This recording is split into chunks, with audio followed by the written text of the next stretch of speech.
السلام عليكم ورحمة الله وبركاته. النادي الأهلي يواصل ضرباته المؤلمة والموجعة للمنافسين، وأنباء شبه مؤكدة عن توقيع الونش قلب دفاع نادي الزمالك ومنتخبنا الوطني إلى النادي الأهلي، واستخراج التأشيرة للولايات المتحدة الأمريكية ليكون ضمن بعثة النادي الأهلي في مونديال الأندية في الولايات المتحدة الأمريكية مطلع الصيف المقبل إن شاء الله.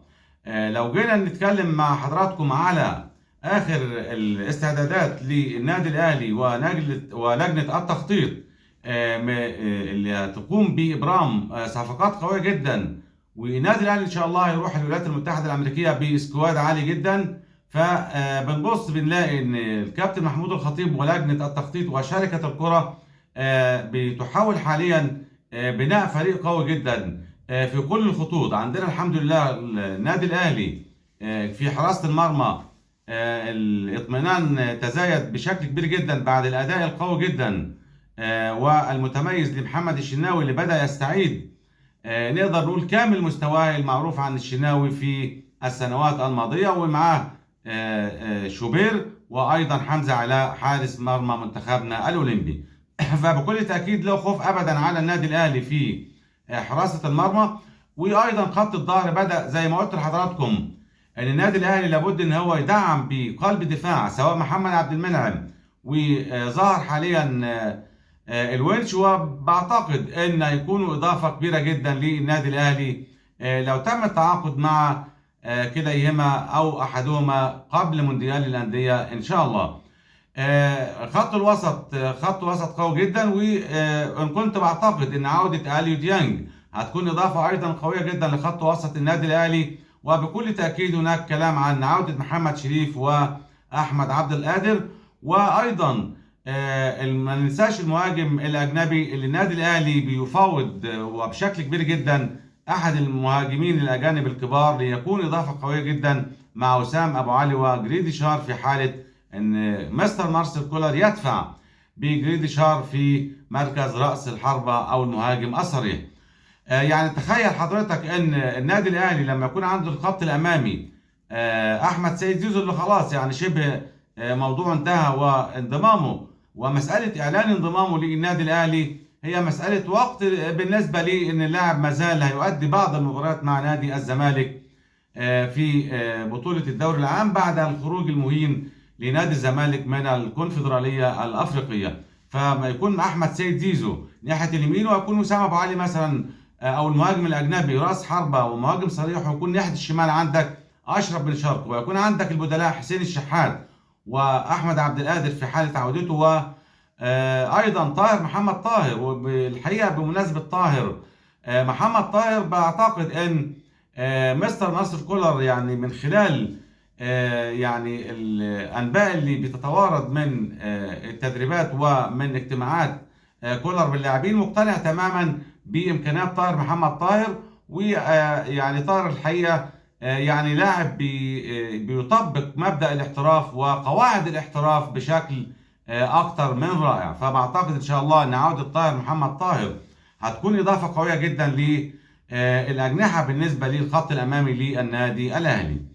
طبعا بالنسبة للحقيقة لو اتكلمنا على بعض الاخطاء الفنيه اللي وقع فيها النادي الاهلي في مباراه الهلال السوداني في موريتانيا، برضو المشكله اللي احنا الموجوده عندنا هي عمليه الميس باص الموجوده في كتير جدا من الاوقات بين لاعبي النادي الاهلي، وايضا التسديدات المباشره على المرمى اللي هي غير متقنه. وبنقول دايما لابد ان يكون في حصص تدريبيه على التسديد المباشر على المرمى، لان هي احد الحلول السحريه لإحراز الأهداف. ده شيء يعني مسلم به في عالم كرة القدم. أيضا بالنسبة للنادي الأهلي بعتقد أن وموضوع الصفقات أيضا أن مصطفى محمد ما زال في الصورة، والنادي الأهلي قد يعلن في أي وقت، ونتمنى أن هو يكون وقت قريب، بأن مصطفى محمد هيكون موجود في فريق النادي الأهلي في مونديال الأندية على سبيل الإعارة. فالكابتن محمود الخطيب ومستر مارسيل كولر وشركه الكره كلهم يعني عاقدون العزم ان شاء الله ان النادي الاهلي يروح مونديال الانديه بسكواد قوي جدا، يقدر من خلاله ان هو ينافس على بطولة العالم للأندية، ولما لا، والنادي الأهلي أي بطولة بيكون موجود فيها هو من أجل المنافسة وليس من أجل التمثيل المشرف أيا كانت هذه البطولة، زي ما بقول لحضراتكم بكل تأكيد، لأن النادي الأهلي هو أحد الأندية الكبار على المستوى العالمي في كرة القدم. طبعا بالنسبة للمباراة المقبلة جدا، يوم المهمة جدا، يوم السبت المقبل مع نادي بيراميدز، بعتقد ان النادي الاهلي ومستر مارسيل كولر وجميع اللاعبين والجهاز الفني والاداري يعني مش عايزين يعني حد يقول لهم ان دي مباراة الموسم، ودي مباراة مفصلية جدا في مسيرة النادي الاهلي وفي مشوار النادي الاهلي نحو ان شاء الله الفوز ببطولة الدوري هذا الموسم، وهي البطولة المفضلة لجماهير النادي الاهلي. فبعتقد ان مستر مارسيل كولر واللاعبين ولاعبي النادي الاهلي جميعهم ان شاء الله عاقدون العزم على تقديم عرض قوي والفوز بهذه المباراه، اللي هتكون ان شاء الله الفوز بها نقطه تحول كبرى نحو الفوز بالبطوله. والنادي الاهلي لو فاز بهذه المباراه يكون بس في فرق نقطه وحيده بينه وبين نادي بيراميدز. ممكن نادي بيراميدز، وده وارد جدا في عالم كره القدم، ان هو يتعثر في اي مباراه من المباريات السبع المقبله، وبالتالي النادي الاهلي زي ما مستر كولر قال للاعبين ان المباريات القادمه للنادي الاهلي هي بمثابه مباريات كؤوس، لابد ان ناخد كل مباراه على حده، والهدف الاساسي هو الفوز وتحصيل الثلاث نقاط في انتظار تعثر بيراميدز. وان شاء الله ده شيء يعني وارد جدا في كره القدم. لو انت فزت على بيراميدز يوم السبت المقبل ان شاء الله، ده يعني بيؤدي الى هبوط في معنويات نادي بيراميدز، وايضا ارتفاع في معنويات لاعبي النادي الاهلي، ودي من شأنه ان شاء الله ان يكون يعني فرصه كبيره جدا نحو الصداره والفوز بالبطوله.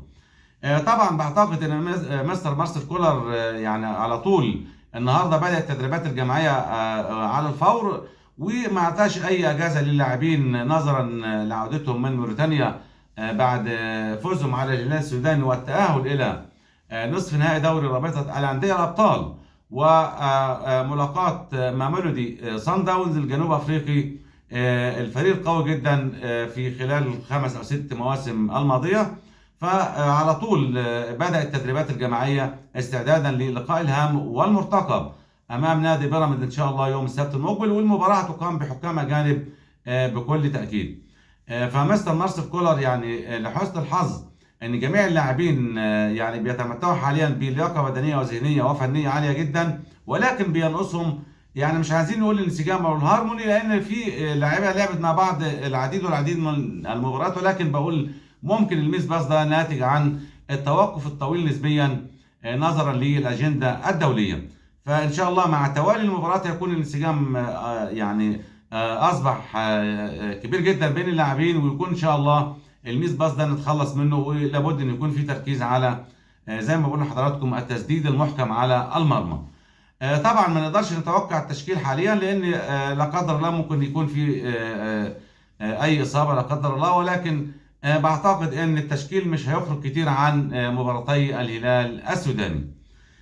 فبتمنى ان شاء الله من جماهير النادي الاهلي، الجماهير الوفيه والعظيمه اللي بتساند دائما اللاعبين في الظروف الصعبه، ان هي تكون داعمه وتكون سبورت في مسيره النادي الاهلي، سواء في ما تبقى من مباريات في بطوله الدوري العام، او ايضا المباراه المهمه بعد اسبوعين ان شاء الله امام ماميلودي صن داونز الجنوب افريقي في نصف نهائي دوري رابطه الانديه الابطال.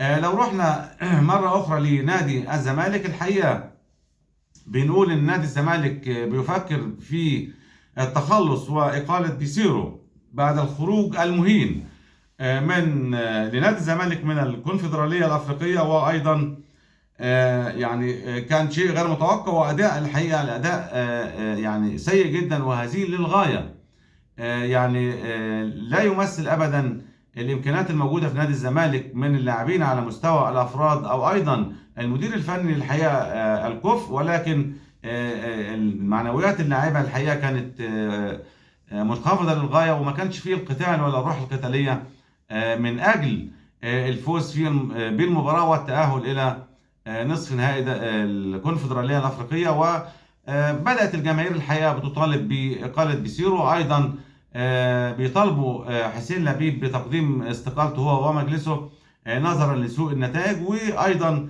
إن الزمالك بدأ يفرغ من لاعبي الأكفاء زي أحمد مصطفى زيزو ومحمود حمدي الونش. فبعتقد إن دي هتكون ضربات موجعة ومؤلمة لمجلس حسين لبيب. فبعتقد ان ايام المجلس مجلس نادي الزمالك بقياده حسين لبيب اصبحت معدوده بشكل كبير جدا. طبعا ميدو عمال بيتكلم بيقول ان النادي الزمالك هو بعبع النادي الاهلي. فحقيقه ميدو يعني مش عارفين هو عايز ايه من النادي الاهلي. كل ما يطلع بتصريح بيحط النادي الاهلي في جمله مفيده، ولكن النادي الاهلي لا ينظر الى مثل هذه التصريحات الحقيقه الغير مسؤوله من ميدو. وكان الاجدى بميدو ان هو يحاول ان هو يقعد مع لاعيبته ويبث فيهم روح الحماس والمنافسه وتقديم العرض اللي بيليق بجماهير نادي الزمالك الكبيره. ولكن هو تفرغ للمنافس وبيحاول ان هو يخلي نادي الزمالك يعني هو الاقوى، وكلها تصريحات لا طائل من وراها، لان التاريخ بيقول ان النادي الاهلي هو رقم واحد في مصر وافريقيا ومنطقه الشرق الاوسط. فبنتمنى ان ميدو بس يخليه في فرقته ويحاول ان هو يعني يصلح حال فرقته. الحقيقه اصبحت مسار يعني استياء كبير جدا من خصوصا من جماهير نادي الزمالك. بكل تاكيد الجماهير نادي الزمالك غاضبه للغايه، وبعتقد ان هيكون في تغييرات جذريه في نادي الزمالك خلال الفتره المقبله. الحقيقه نادي بيراميدز برضه كل فتره يعني عايز يعمل شكوى ضد الجيش الملكي المغربي بحجه ان الجيش الملكي المغربي لم يوفر له ملعب التدريب. طيب انت ما قدمتش السبت عشان تلاقي الحد زي ما بنقول بالمثل المصري بتاعنا. انت عملت الجيش الملكي المغربي معاملة لا تليق ابدا بمعاملة اشقاء، وكان لابد من الرد وبالمثل في لما تروح تلعب في المغرب. فبنتمنى من مسؤولي بيراميدز يعني عدم مش كل يوم والتاني يطلعوا لنا مشاكل. الحقيقه يعني مشاكل غريبه وعجيبه جدا من نادي بيراميدز. عايز ان هو يكون دائما تحت دائره الضوء وتحت دائره الاعلام. فده شيء يعني ما حدش هيبص له، لان انت اصلا كنادي بيراميدز ما عندكش جماهيريه على الاطلاق. فبنتمنى ان شاء الله من المسؤولين في اتحاد الكره ان هم يوجهوا للمسؤولين في نادي بيراميدز بعدم افتعال الازمات مع البلاد والدول الشقيقه. طبعا بالنسبه للكابتن محمد رمضان الحقيقه بيقوم بمجهود ضخم جدا كمدير رياضي للنادي الاهلي.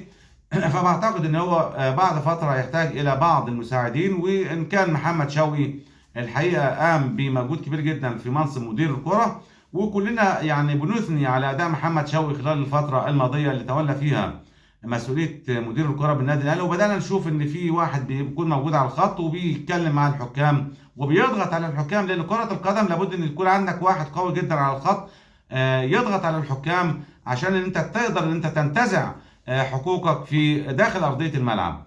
فبنتمنى ان شاء الله كل التوفيق للكابتن محمد رمضان والكابتن محمد شوقي.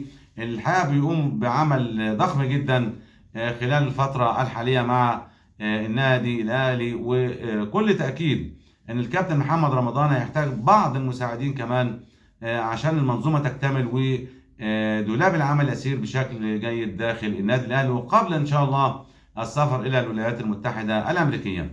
بكل تاكيد هيكون لنا لقاء مع حضراتكم قبل مباراه النادي الاهلي ونادي بيراميدز المهمه والمرتقبه السبت المقبل ان شاء الله.